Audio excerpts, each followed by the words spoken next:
Las sociedades europeas con respecto al Islam generan nuevos pánicos morales en torno a una presencia que ha dejado de preocupar por su integración o su dificultad de integración hacia lo que sería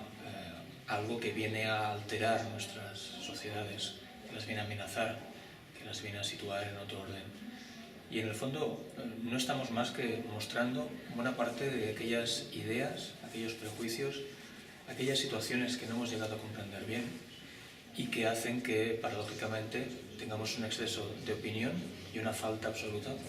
de análisis sobre el terreno de conocimiento de las dinámicas que están en marcha. Es por eso que es necesario que cambiemos un poco la perspectiva de trabajo, intentemos centrarnos en aquellos procesos que están en marcha y que se están ya concretando y que tienen que ver con el desarrollo de un Islam europeo que no puede ser simplemente una construcción de los Estados europeos, sino que tiene que ser algo que se ha desarrollado por los propios musulmanes y que en ese proceso de creación, que no es más que contextualizar una doctrina religiosa, unos colectivos como los musulmanes en la sociedad europea, puedan ser capaces de convertirse también en actores activos